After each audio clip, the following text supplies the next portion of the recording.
morning. Will everyone please find their seat? Welcome to the Class of 2020 White Coat Ceremony. I'm Dr. Terry Blevins, Assistant Dean for Student Affairs, and it is my pleasure to introduce Dr. Alex Stagnaro-Green, Regional Dean of the University of Illinois College of Medicine, Rockford. Dr. Stagnaro-Green is a renowned clinician, scientist, and an academic leader with extensive experience in curriculum design and development, administration, clinical research, and public service in the field of thyroid and pregnancy. He has published more than 100 articles, 50 abstracts, and has given more than 60 national and international presentations. He's a graduate of Mount Sinai School of Medicine. He completed a fellowship there in endocrinology and metabolism, following a residency in internal medicine at New Jersey Medical School. In 2005, he received a Master's of Health Professions education at the University of Illinois at Chicago. And he's a wonderful leader and administrator and visionary, and we are so appreciative of having him here. Please join me in welcoming Dr. Stagnaro-Green.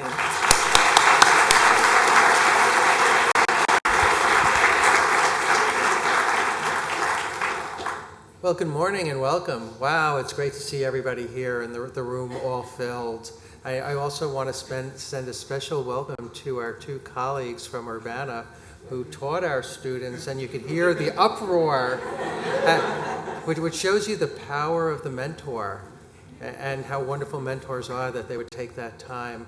I'd like to welcome the parents, the grandparents, the family members, the children, the wives, the husbands, significant others to our campus and to our White Coat Ceremony.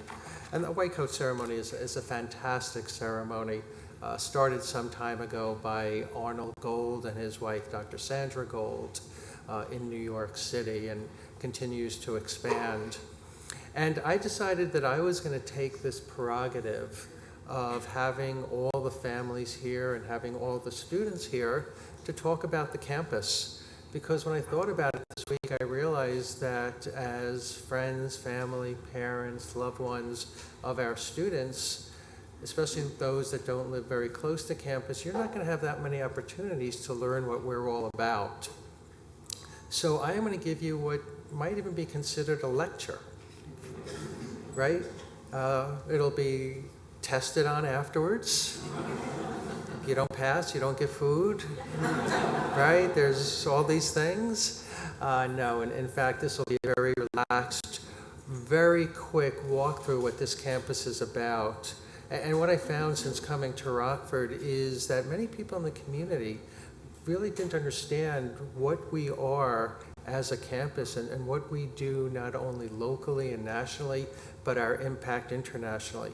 But everyone in this room, if you pay attention for the next 10 minutes, are going to know. So I'm going to start by talking about what we do here as the College of Medicine and what this campus is about. And these are the 5 topics that we're going to go over. And I'm going to try and do this in 10 minutes without making it feel rushed. So the University of Illinois Chicago started about 150 years ago, and then in 1970s branched into 3 campuses. And one of the campuses was here in Rockford. And the physicians, the community physicians, really wanted us to come here.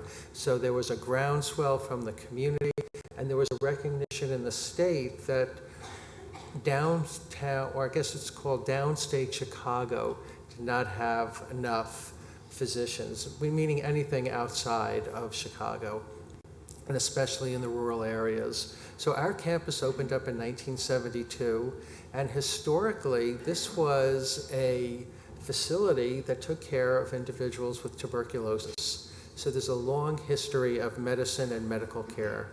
And what you see on your bottom right is that first class of students. There were 19 students, and you will see how our class has changed over the course of the next 45 years. But this is not the medical students, these are nursing students. One of the things that's changed in medicine is that medicine now has to be done as a team activity. None of us function independently. We function with pharmacists, with nurses, with podiatrists, with social workers, with behavioral psychologists. It has to be done working as a team. Medicine is just way too complex. And the best way to get people to understand that in their training is for the different groups to train together. So in 1991, this College of Medicine and this campus opened up the doors to a College of Nursing. And now we have a College of Nursing, gives advanced degrees, Doctor of Nursing Practice and Master of Science programs, and we've graduated over 350 individuals, and they interact with our medical students. We also developed another program about 10 years ago called the Masters of Science and Medical Biotechnology. A long name, but what it means is these are individuals who are graduated from college, who want to work in laboratories, who want to work in pharmaceutical companies, and are trained in the latest techniques of scientific inquiry, how to do Western blots, and Northern blots, and flow cytometry, and HPLC. And these are all the laboratory techniques that we need for cutting-edge science. Well, we've graduated over 50 students at this point. We now have 30 to 40 students coming in per class. And what's most interesting about it is the majority, but not all of these individuals are from overseas, mainly from China and India. So it adds an international dimension to our campus, again, important for the practice of medicine.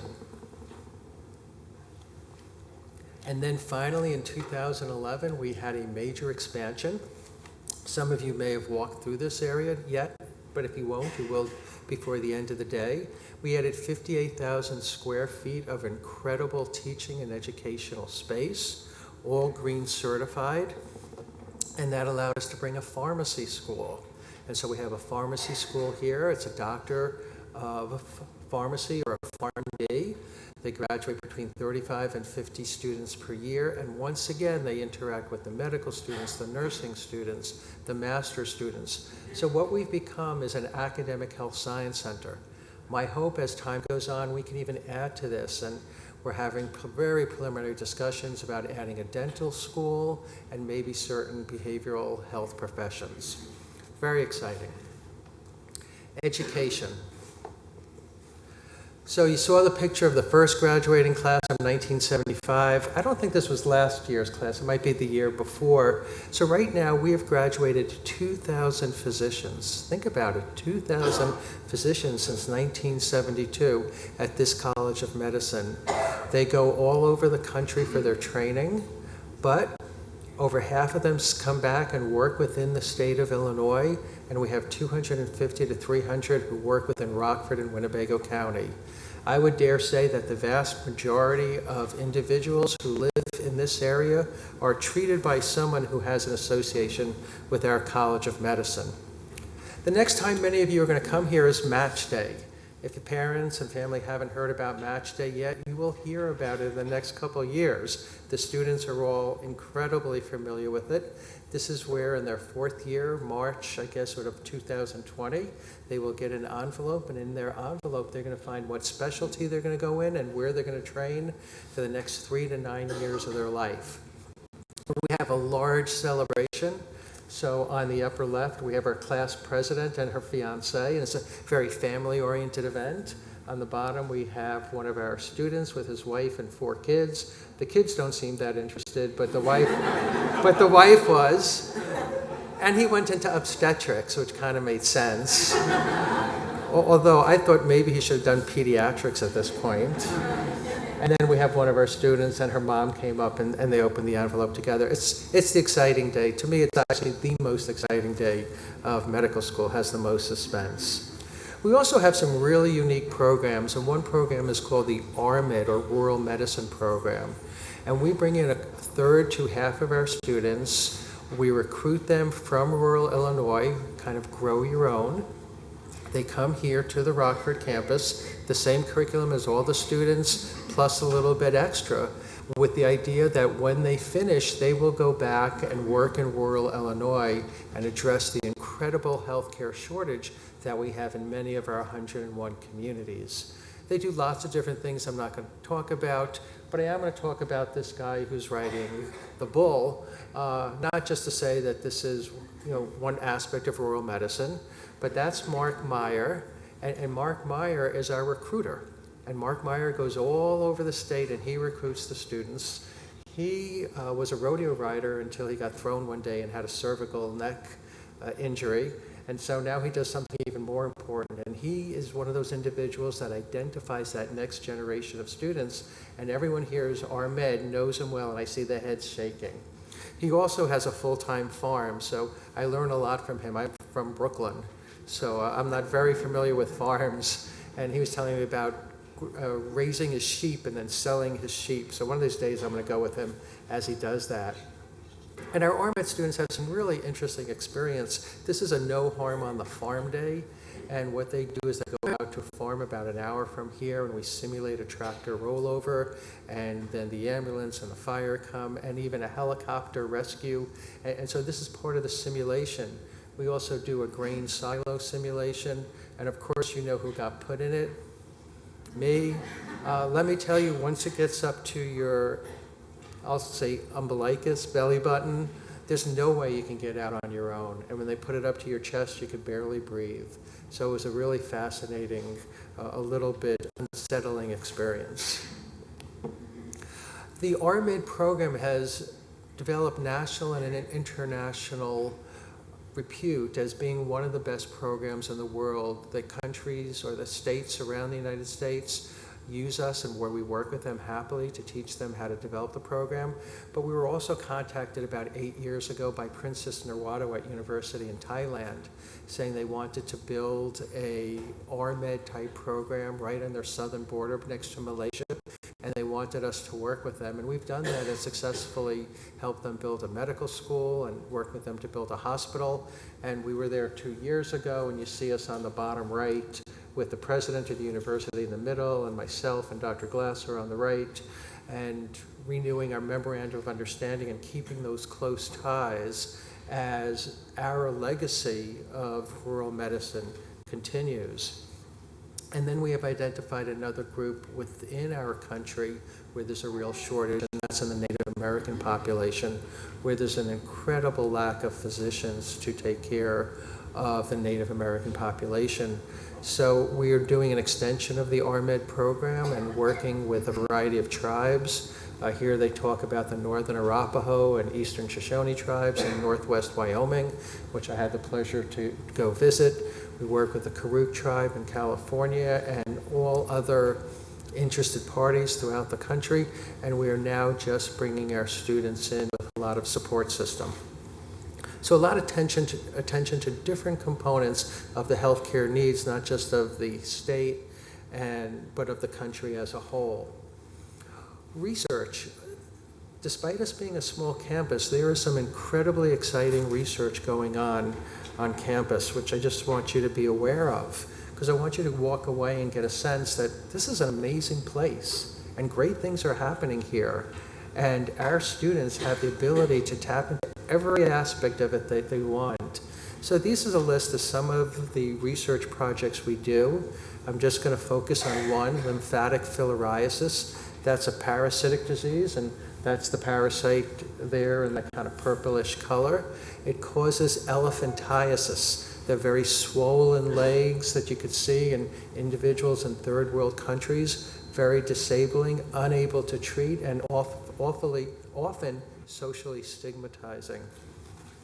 Well, it turns out we are the #1 center in the world working on developing a vaccine, which is what Dr. Ramaswamy is doing to eradicate lymphatic filariasis from the world. And he's gotten a lot of support from the National Institute of Health, just finished some very advanced primate trials, and is now ready, following a Fulbright scholarship where he worked in India in 6 months and trying to get some money from the Gates Foundation to do phase 1 trials in humans to finally bring this forward and eradicate this disease. We also received $3 million from the Blazer Foundation, a local foundation, to expand our research here in regenerative and disability medicine. And that was matched by $3 million from Chicago. We hired 2 outstanding researchers, Dr. Matthew on top is working on how to increase the longevity of transplants, like a hip transplant or a knee transplant, because many only last a certain number of years because of the friction, and he's doing studies how to decrease that friction and increase longevity. And Dr. Lee, who is the head of stem cell research at University of Connecticut, is working on stem cell research to treat diseases like amyotrophic lateral sclerosis, commonly known as Lou Gehrig's disease.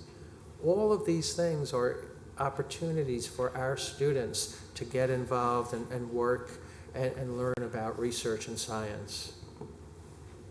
Every year we have a research day. We had about 100 posters this year, and our students and faculty share the research that's done, and we walk around and we talk about it. And then we started something else, that any student who's involved in research who wants to present at a national or international meeting, we will give them $1,000 to do that. And we started that 2 years ago. Ijam Aju was the first student who received that award. Just so happens she received it to go to Rome, Italy. She had never been outside the country, and she came back, and for the next 2 weeks, I don't think I ever saw her feet touch the ground. My hope is, of the 55 students we have in each class, so we have a total of 220 students, that I have to raise $250,000 each year so we can send our students all over the world so they can share their research and understand the excitement of the scientific endeavor. I'm not going to talk too much about clinical, except to say that we are renowned for the clinical training we give our students. Our students are incredibly well prepared to begin their internship, and they are because we have fantastic clinical teaching sites. We have 3 major health systems, Mercy, OSF, and Swedish American, a total of 1,000 beds. We have a community health center, a psychiatric facility, Rosecrans, and then we have 400 to 500 physicians who volunteer their time to work with our medical students. So the amount of training and the individual attention is truly exemplary. And then finally, we're very involved in the community. We are a state institution. My belief is that we exist for the state and for the city to improve the health and well-being. And if we're not doing that, we're not doing our job. And we're doing it by graduating students, we're doing it by bringing research forward, and we're doing it by being involved in every one of these organizations, which you will not be able to read, throughout the city as community volunteers. And this goes everything from working with ALS to elder abuse to Gigi's Playhouse, of children with Down syndrome, Rockford Public School System. We just received an award as the community partner most vested in moving some of the high school programs forward. And here you see some of our students on the bottom right working at a food kitchen, on the bottom left getting students to participate in activity, teaching students how to suture a banana, and just get the sense of what it's like to be able to use your hands and use your ability. And then we also have something called the MERIT program, the Medical Evaluation Response Initiative team. So some of the programs we have is to help with the kids and work in the community and high school, but others deal with very, very serious problems. This is a special team that deals with children of child abuse, child neglect, physical abuse, where these individuals who are suspected of the most severe of those entities will come to our Merit Center, where we examine them and we make sure they get placed appropriately, and we work with the Attorney General's office, we work with the court system, and protect our children going forward. So that was a very quick sense of our 50-year history, the 1,800 individuals we've graduated, the research, groundbreaking research that students can get involved in, the clinical expertise that they're presented and can participate in, and then our commitment to the community. So now you have Rockford College of Medicine 101 and know a little bit more about us than when you first got here. So if I could have the slides off. I think if I do that, I get the slides off. And what I'd like to do right now is introduce the faculty on the stage who will assist in our coding ceremony. So first is Dr. Mark Lurkey, who I will talk about it a little bit more in a couple minutes. Dr. Lurkey is an internist and a graduate of the University of Illinois College of Medicine. Dr. Mitch King is Associate Dean of Academic Affairs, Chair of the Department of Health Science Education, and Professor of Clinical Family Medicine. Dr. Gary Fernando, Clinical Instructor of Pediatrics, President of the Winnebago County Medical Society, and also a 2000 graduate of our college. Dr. Pedro Rodriguez, Assistant Dean for Diversity and Inclusion and Clinical Assistant Professor of Surgery. And Dr. Rodriguez did some of his plastic surgery training, if I remember correctly, in Chicago. Dr. Connie Vitale, Assistant Dean of Med Ed and Evaluation and Visiting Professor of Clinical Pathology. Dr. John Myers, Clinical Assistant Professor of Surgery, a former cardiothoracic surgeon, and Dean Carol Schuster, Assistant Dean of Operations. I'd like to recognize the sponsors of the White Coat Ceremony. These sponsors have a long-standing tradition of support for Rockford medical students. They've provided the monogram white coats that we'll be presenting to each student. So please join me in acknowledging the Winnebago County Medical Society and the Rockford Medical Alumni Fund.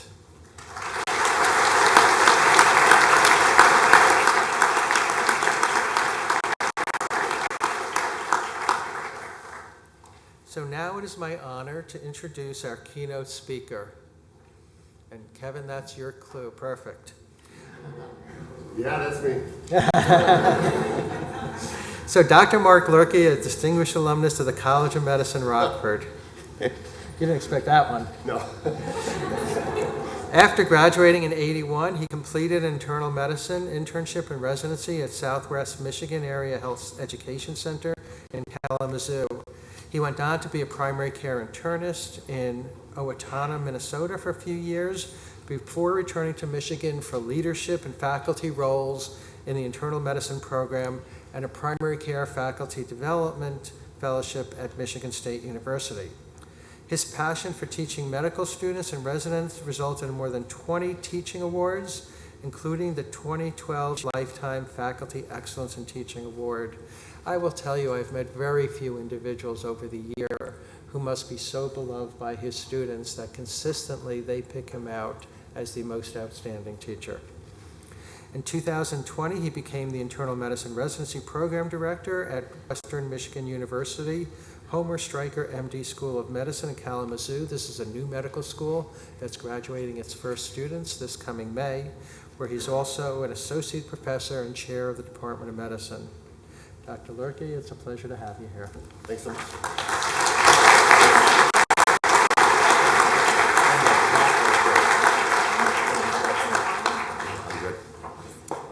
Thank you so much. I'm so excited about this. I'm returning, and it's such an honor and such a privilege. Thank you, Dean. Thank you to all the platform party. Thank you especially to all the friends and family who came here today. I know you've traveled far and wide to be here, and it's a Friday, so you had to sacrifice something to be here. Trust me, you made the right decision. This is where you should be. You should be right here, honoring these amazing young people. You will never regret being here. You needed to be here. And I also want to thank the students. I'm not that famous. You've never heard of me, and yet you're giving me 10 to 15 minutes to address you, and I really, really appreciate that. I cannot tell you how honored I am. I began medical school 40 years ago, 40 years ago in 1977 in Champaign-Urbana. And because by nature we're competitive people, I just want to throw it down. My first day of medical school was better than your first day of medical school. It was. We were gathered together. We were going to have our photographs taken for this thing, you know. Have you had those taken yet? It will haunt you for the next 3 years. I hope you took a good picture because it will haunt you. So we're having the pictures taken, and helping the photographer was the medical illustrator for University of Illinois, who was a very tall, very beautiful young woman named Judy Johnson. And I saw her, and I immediately fell in love with her. It literally was love at first sight. And This past May, I celebrated my 38th wedding anniversary with her. So, my first day was better than your first day. I met my wife, and it was amazing. So it started off great, and then it went downhill very rapidly. I remember I was with my buddies Vince and Bill, and we were looking at the curriculum, and there were entire subject areas that we would be studying for long periods of time we had never heard of. We were going to spend a lot of time studying something called histology. We're like, dude, what's histology? I don't even know what that is. And now we got to study it. And there were things in there I frankly didn't like that much. No offense to anybody up here, but biochemistry, statistics, mercy. We were going to be studying the hardest parts of those subjects in much greater depth at a much faster pace. And I would be competing against way smarter people than I did in undergrad. It was so bad. I really didn't like that first year of medical school very much. And frankly, I didn't do very well.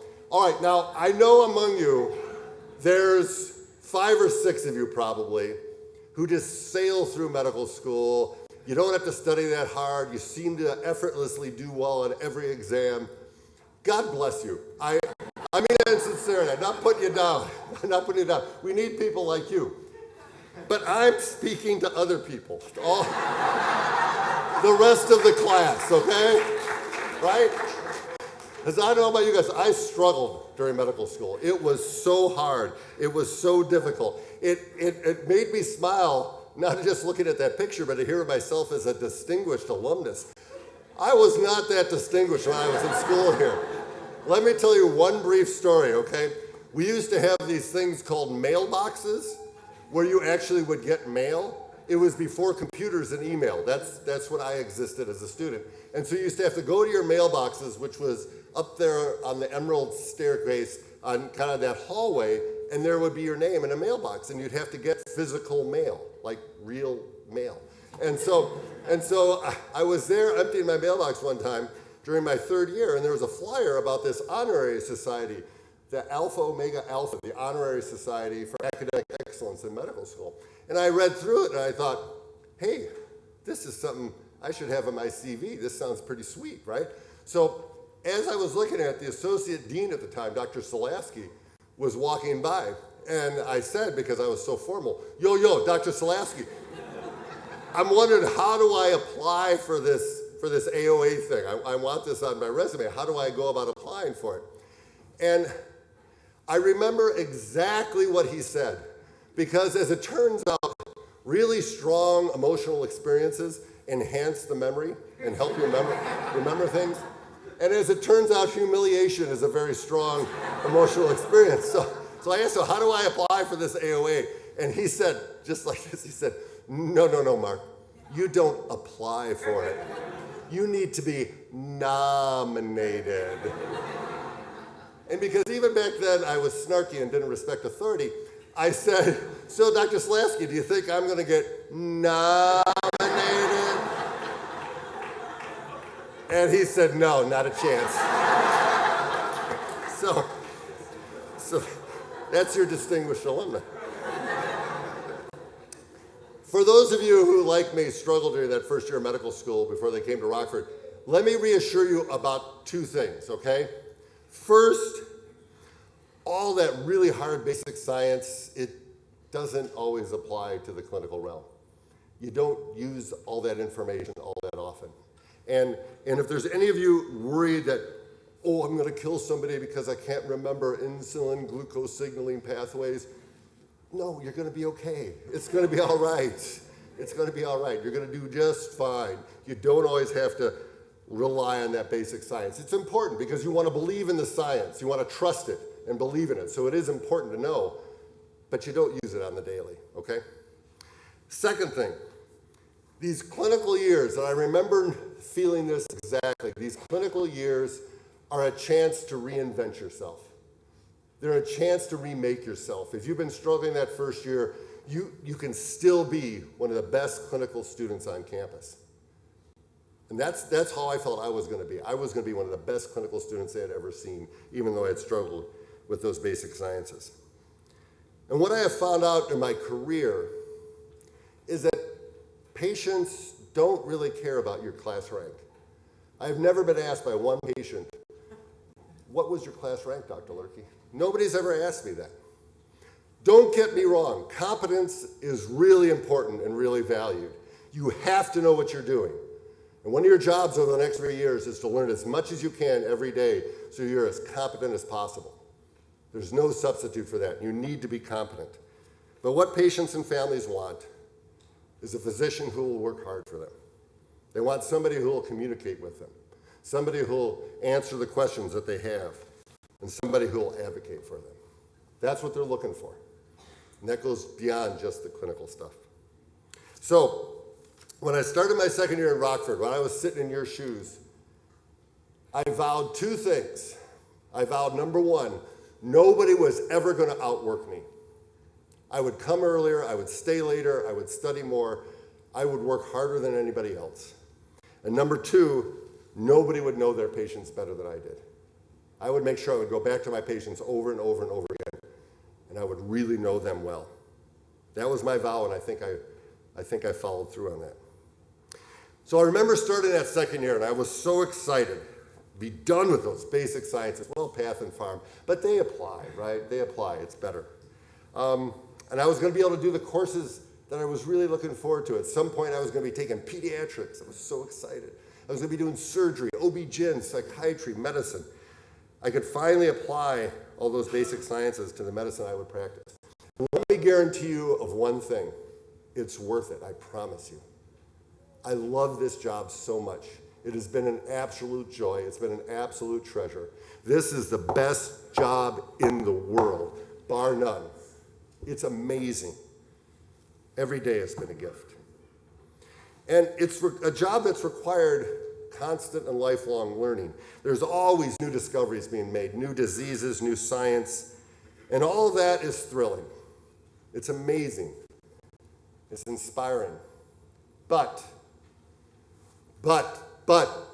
let me ask you a question. Who provides the most medical care in the world?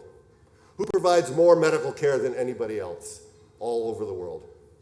And the answer is mothers. Mothers do. Fathers, yeah. But really, it's mothers, let's be honest. It's the mothers. And don't lose sight of what mothers do. They hold your hand when you're sick. They rub your back. They put a cold washcloth on your forehead. And all that stuff is important. All that stuff still matters. Let me tell you two brief stories. One was a patient I saw many, many years ago, certainly after I joined the faculty in Kalamazoo. We were rounding in the hospital, and we came in a room, and it was me and my team. It was me and a group of residents and several medical students, and we kind of massed into this room, and there was a really sick patient. And he was a bad alcoholic, and he was in with acute pancreatitis and alcohol withdrawal syndrome. And he was a sight. He had this wild look on his face. He had unkempt hair. He smelled bad, and he looked scared and angry and paranoid and distrustful. And I took a brief history from him, and as I started to examine him, he started to vomit. And here's a pro tip for you, okay, right now.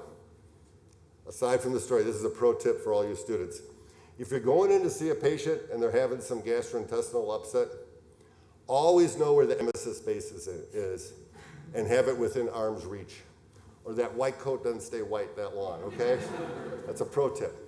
So he started to vomit, and I reached for the emesis basin, and I put it in front of him.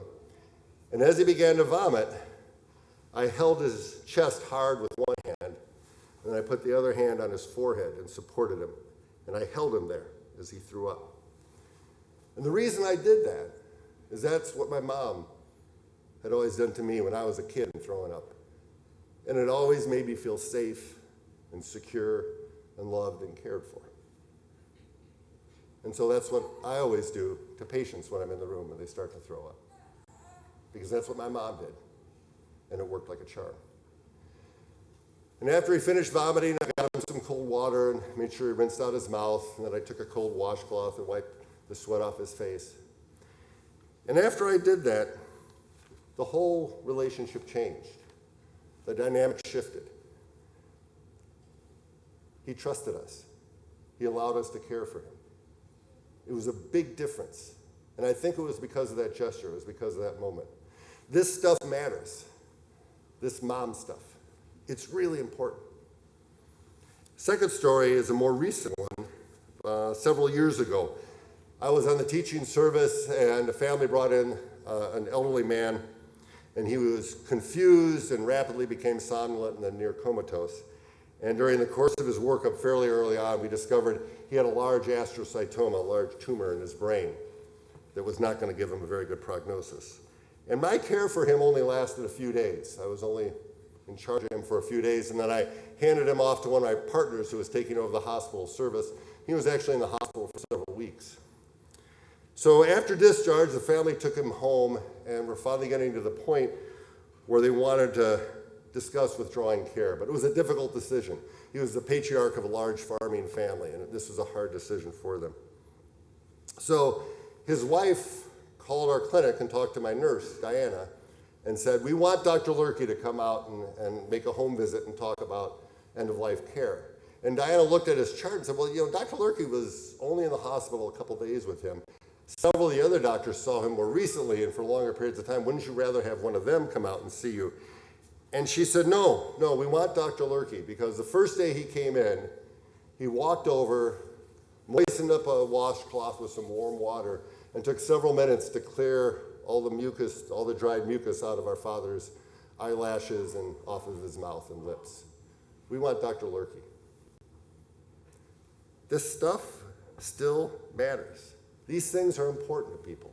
Holding their hands, rubbing their back, putting a cold washcloth on their heads. This stuff still matters. It always has, and it always will. No matter what technology we develop, what science is there, that human touch is still really, really important. And as you put on these fancy white coats and learn all this information and technology over the next few years, don't forget those basics of care. Listen, putting on these white coats is a tremendous privilege and a tremendous honor. You can make a difference. Even now, next week, the week after, you can make a difference. All it takes is to put on that white coat and make the commitment to connect with people. You will find out that you start to develop this gift.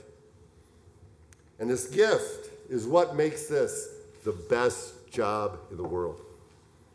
Someday, and perhaps somewhat soon, you're going to be faced with a situation. You're going to be called down to see a patient. And I give the example of you're going to be seeing a patient who's short of breath because they're in congestive heart failure and they got a lot of fluid in their lungs, okay? Now, I use that example because I'm an internist, okay? But if you're looking at pediatrics, a kid with an acute asthma exacerbation, if you're thinking about OB-GYN, a woman in the beginning stages of labor, psychiatry, a major depression, surgery, maybe an acute appendicitis, you get the idea, okay? It's somebody with an acute illness. Me, internist, I got a patient down there who's in heart failure and short of breath. And you're going to walk in with your white coat, and you're going to introduce yourself. You're going to hold their hand. Maybe you'll put a cold washcloth on their forehead. And you're going to present yourself in a calm, confident, compassionate manner. And that patient will feel better. Just from your presence, that patient will feel better. Before you've taken a drop of fluid off of their lungs, they will relax and start to feel better because of your presence. And that, my friends, is a gift. It's a gift like no other. It's an amazing thing. And you know that gift is real. I'm not making this up because you've all experienced it. You've all experienced it in your life. It was when you were a kid and you were sick in bed. You had strep throat, you had an ear infection, you had a GI bug, whatever. You're sick in bed, feeling miserable, in pain, and all of a sudden, your mother would walk in the room.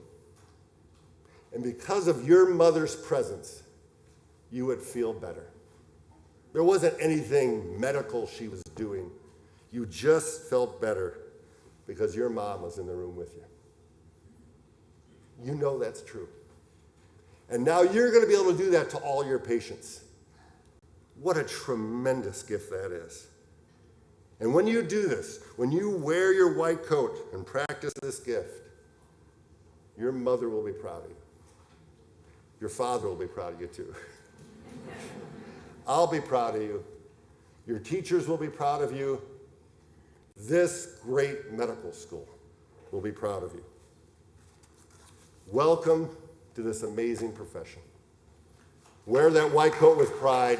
This is the best job in the world.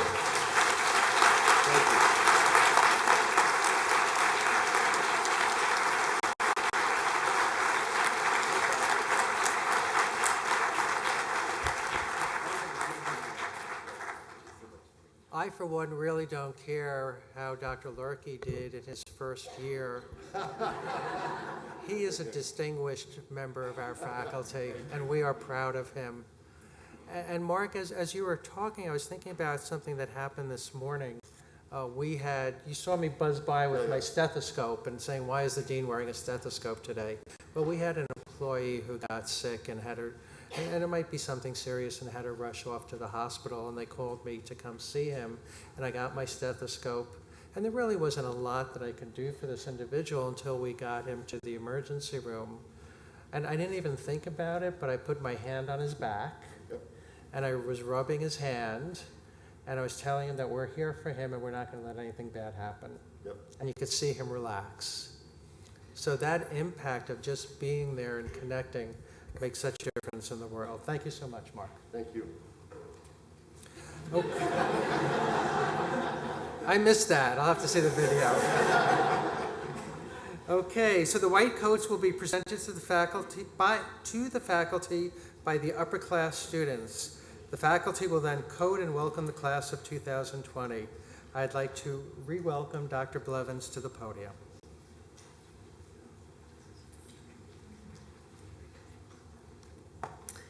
So, thank you, Dr. Lurkey. Thank I you. appreciate your words.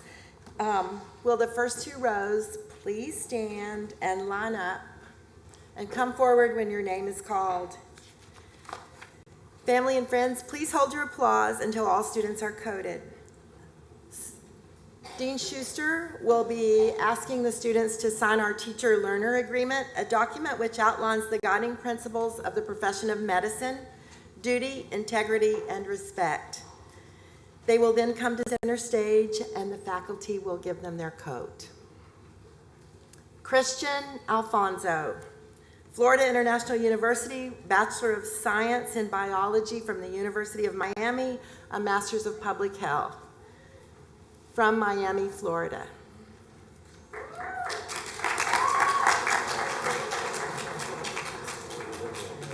Murad Al-Qadi, University of Illinois, Chicago, from Oaklawn, Illinois, has a Bachelor of Science in Neuroscience.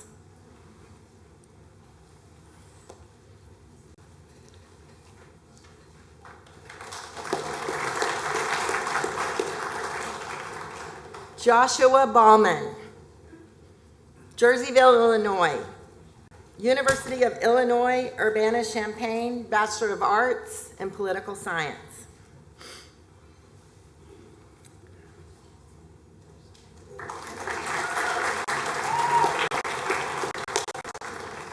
Matthew Beckley, Muscuda, Illinois, Bachelor of Science Physiology from Southern Illinois University, Carbondale.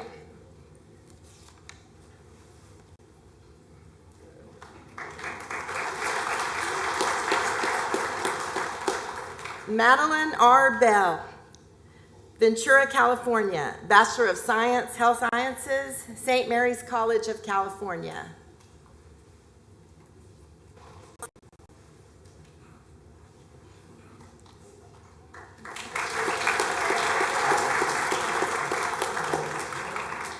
Adam J. Bernardi from Rockford, Illinois, Bachelor of Arts, Biochemistry and Biology, Augustana College, Rock Island.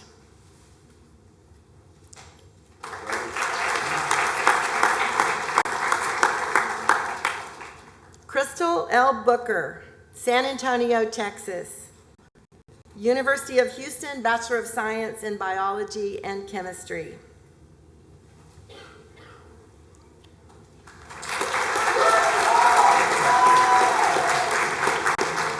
Aaron R. Brenner, Sterling, Illinois, Butler University, Bachelor of Science in Chemistry.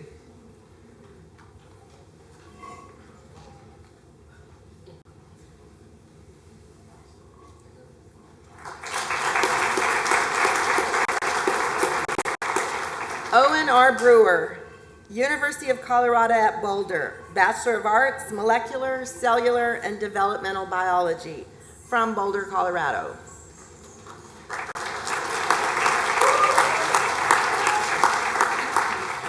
Arminius S. Caldwell, Sims, Illinois, Bachelor of Science, Molecular and Cellular Biology, University of Illinois at Urbana-Champaign.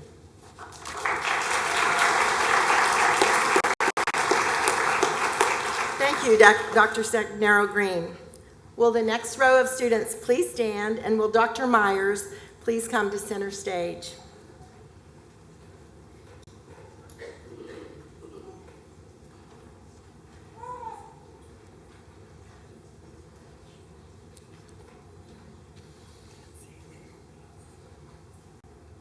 Nadia B. Churchill-Gilstrap, Princeton, Illinois, Bachelor of Science in Biology, Eureka College.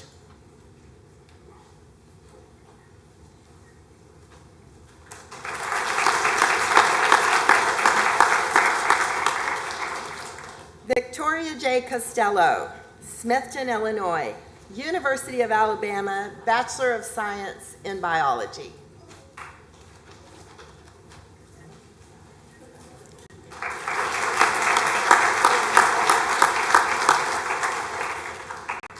Timothy Cox, Metropolis, Illinois, Murray State University, Bachelor of Science in Biology.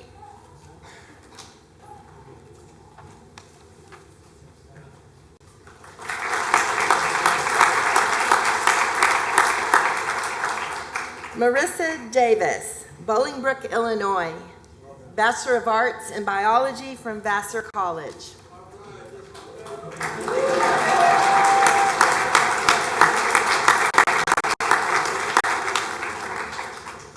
Brooke Dean, Coffeen, Illinois, Truman State University, Bachelor of Science in Biology and a Master's in Microbiology and Immunology from Tulane University.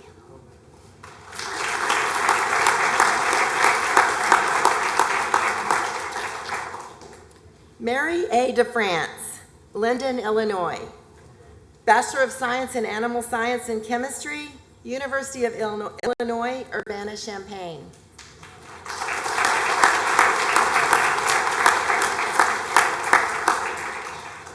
Preet Dillon, Huntley, Illinois, Bachelor of Science in Biological Sciences, University of Illinois at Chicago.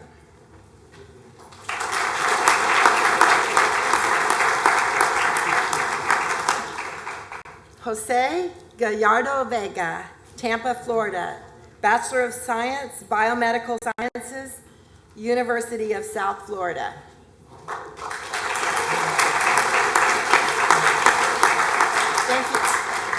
Thank you, Dr. Myers. Will the next row of students please stand and come forward when your name is called?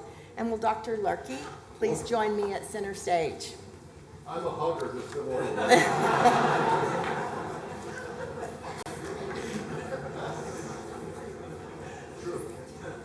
Aubrey C. Graham, Erie, Illinois, Bachelor of Science in Biology, Behavioral Neuroscience from St. Ambrose University.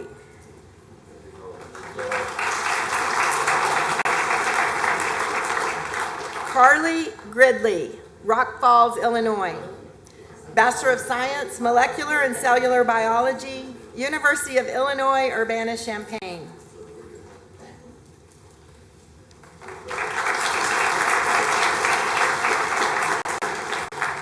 Douglas K. Grove, Harvard, Illinois,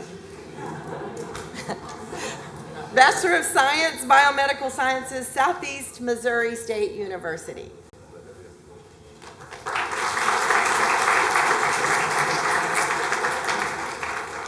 Andy Guo, Highland Park, Illinois, Bachelor of Arts in Biology, University of Pennsylvania.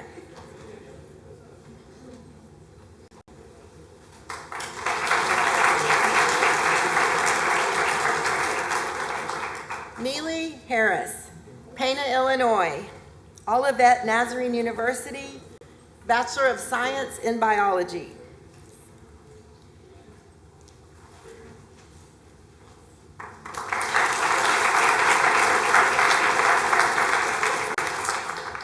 Ismail Hassan, Lombard, Illinois, Bachelor of Science in Psychology, Loyola University.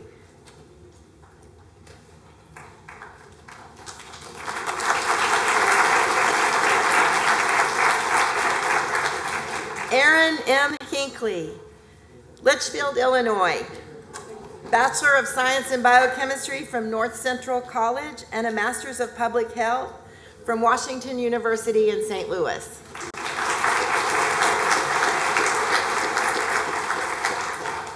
Matthew S. Holliday, Arcola, Illinois, Bachelor of Science, Molecular and Cellular Biology, University of Illinois at Urbana-Champaign.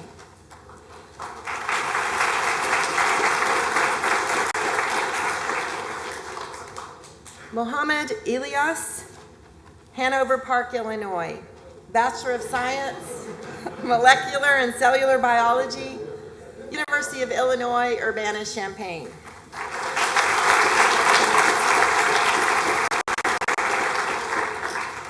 Thank you, Dr. Lorkey. Will the next row of students please come forward? And Dr. Fernando, will you come to center stage?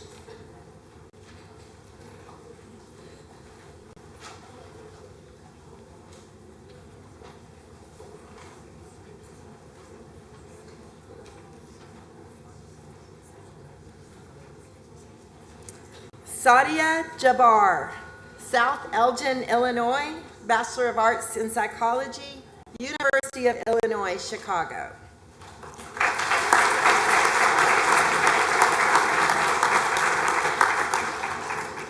Amanda M. Johnson, Milan, Illinois, Bachelor of Arts in Neuroscience, Biochemistry, Biology, History, Augustana College, Rock Island.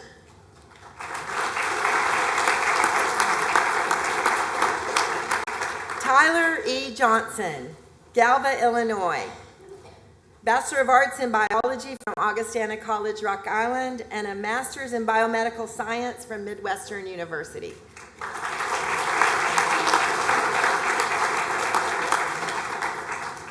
Jonathan B. Nicely, Greenfield, Illinois, a Bachelor of Arts in Political Science from Washington University in St. Louis, and a Juris Doctorate from Washington University School of Law, St. Louis.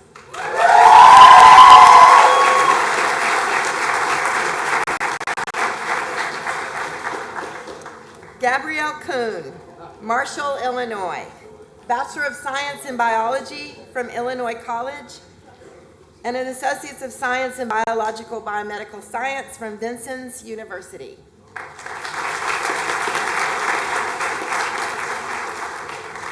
Victoria Kuritsa, Park Ridge, Illinois, Bachelor of Arts, Biological Science and Linguistics from Northwestern University in Evanston.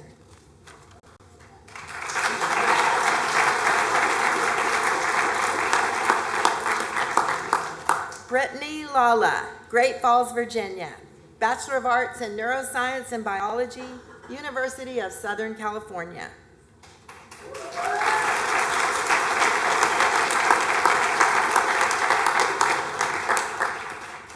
Jessica Liu, Chicago, Illinois, Bachelor of Science in Molecular and Cellular Biology, University of Illinois at Urbana-Champaign.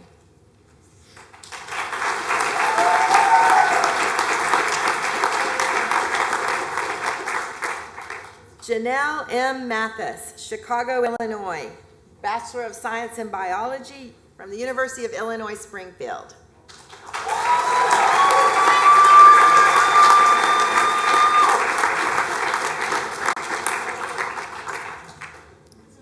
Clay McGeehan, Mount Zion, Illinois, Bachelor of Arts in Biology from Illinois Wesleyan University.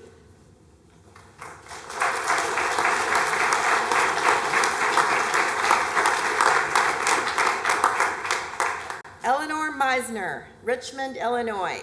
Bachelor of Science in Molecular and Cellular Biology and a Master's in Comparative Biosciences from University of Illinois, Urbana-Champaign.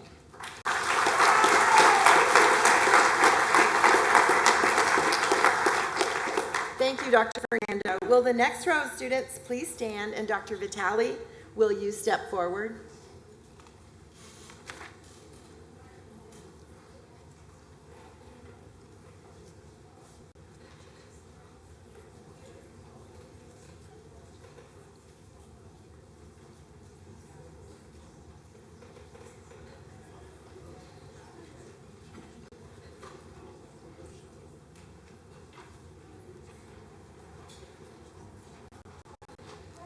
Genesis M. Nieves, Miami, Florida. Bachelor of Science in Biology from the University of Florida.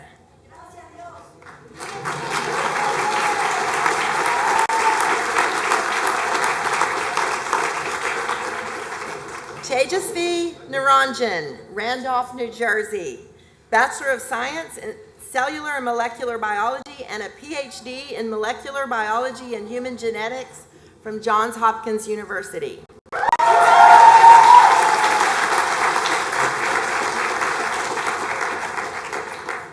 Nelson Wume, Homewood, Illinois. Bachelor of Arts in Anthropology from Washington University in St. Louis.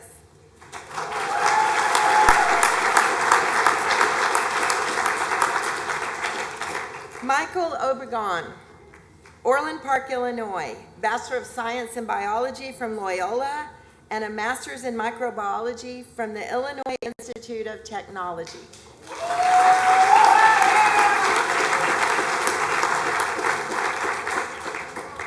Nora S. Oles, Hinsdale, Illinois. Bachelor of Science in Molecular and Cellular Biology, Neuroscience, and Spanish from Johns Hopkins University.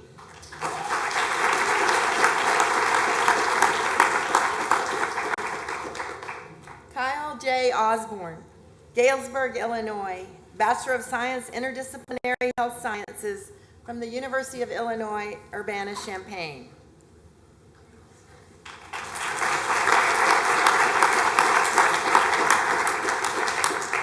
Umangi Patel, Lake of the Hills, Illinois.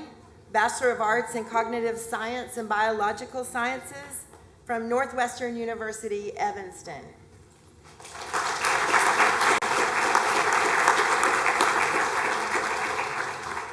Leah Patton, Elizabethtown, Illinois. A Bachelor of Science in Biological Science, Southern Illinois University, Carbondale.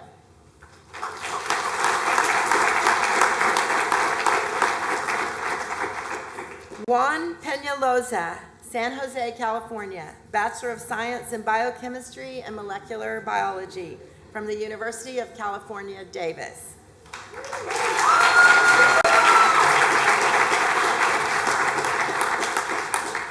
Caitlin Peters, Mateno, Illinois. Bachelor of Science, Molecular and Cellular Biology from the University of Illinois, Urbana-Champaign.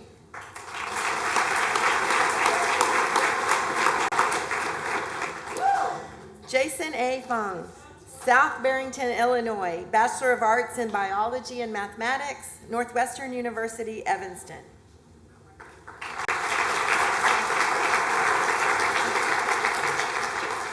Charles F. Pierce, Kingman, Arizona.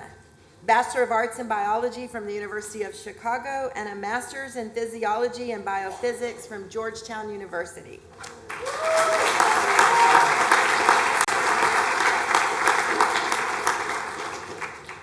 Spencer R. Prenton, Middleton, Wisconsin, Bachelor of Science, Neuroscience, University of Minnesota, Twin Cities.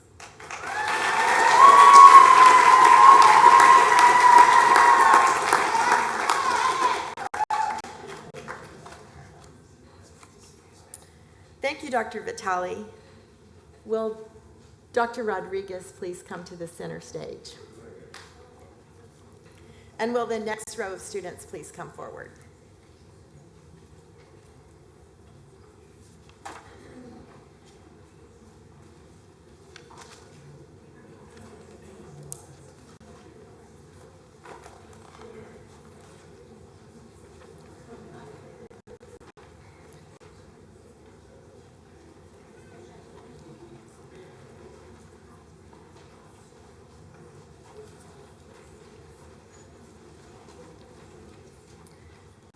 Junaid Sandozi, Lincolnwood, Illinois, Bachelor of Science, Molecular and Cellular Biology and Psychology, University of Illinois, Urbana-Champaign.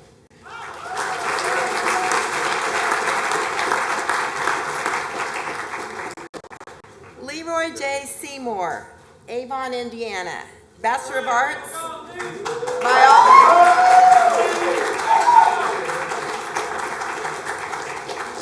Indiana University, and a master's in biology from Purdue. Jared R. Shelton, Rushville, Illinois, Bachelor of Science Physiology, master's in biochemistry from Southern Illinois University in Carbondale.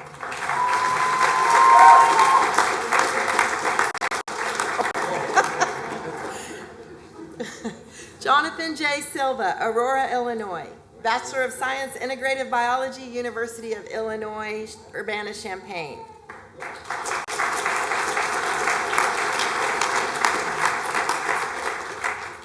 Michael B. Small, Bachelor of Science in Biomedical Science, Southern Illinois University, Carbondale, and a Master's in Human Genetics from Tulane.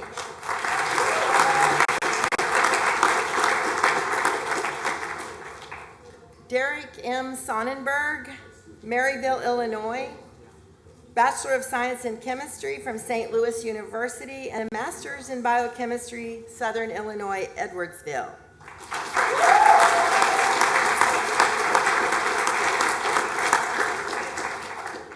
Gabriel M. Swartz, Eureka, Illinois, Bachelor of Science Chemistry, Eureka College.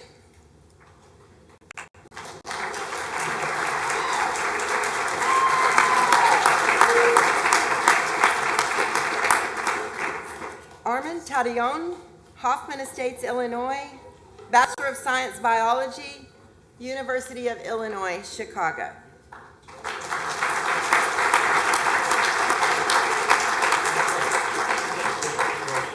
Thank you, Dr. Rodriguez. Would Dr. King please come to center stage?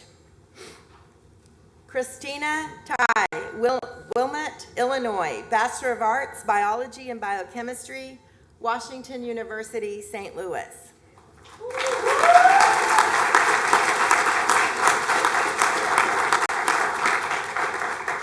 Xing Wang, Northbrook, Illinois, Bachelor of Science Chemistry, Northwestern University, Evanston.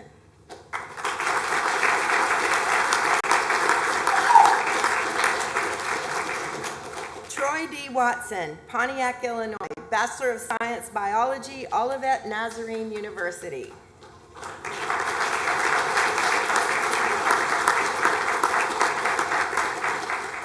Caitlin M. Weishaupt, Shawano, Wisconsin, Bachelor of Science Genetics and Global Health, University of Wisconsin-Madison.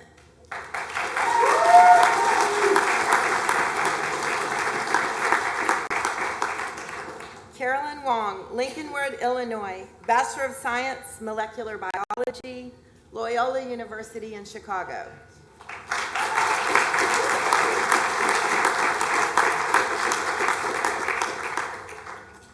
Pauline Yasma, Los Angeles, California, Bachelor of Arts, Political Science, University of California, Los Angeles.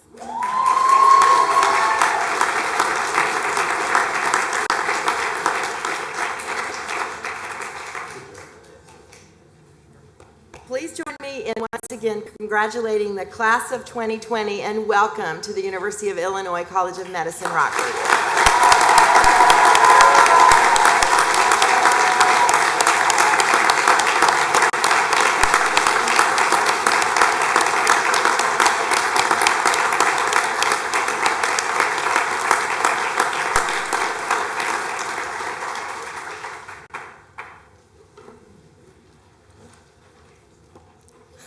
I will now invite Dr. Mitchell King, Associate Dean for Academic Affairs, to come to the podium. Dr. King is a 1985 graduate of Ohio State University College of Medicine and chair of the Department of Health Sciences Education. He will lead the students in the Statement of Principles. Thank you, Dr. Blevins. Will the class of 2020 please stand? Repeat after me. I acknowledge and accept the privileges and responsibilities given to me as a medical student. I acknowledge and accept the privileges and responsibilities given to me as a medical student. And dedicate myself to provide care to those in need. I will approach all aspects of my education with honesty and integrity.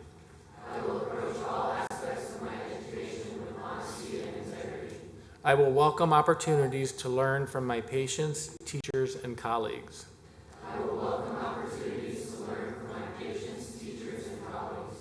I will respect all patients and will attend to them with compassion and without bias.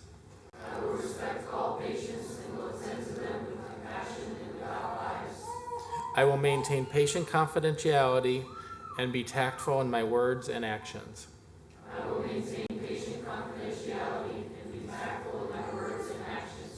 I will strive to improve the standard of health in my community.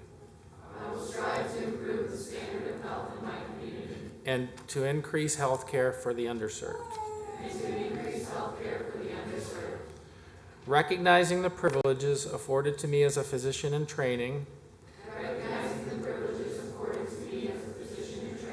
I commit myself to learning how to cure, relieve, and comfort with humility and compassion.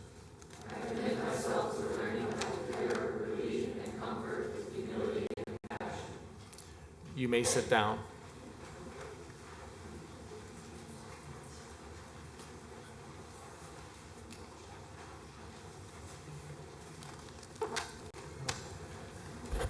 Well, welcome, class of 2020. It's great to have you here. I'd like to thank the family and friends who joined us today. I would like to especially thank our two colleagues from Urbana in the front for being here and making it even a more special event. And I would like to thank Dr. Mark Lurkey, who reconnected with the College of Medicine this weekend. We had a wonderful dinner last night and heard a lot of reminiscing and stories about life at the College of Medicine, as he said, in the day. Families and guests are invited to join us for a reception in the Partners Pavilion and lobby, but please remain seated as the class of 2020 first exits the auditorium. Congratulations, everybody.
Thanks very much. Good, good. Can I come through? Okay, good. Good, good. All right.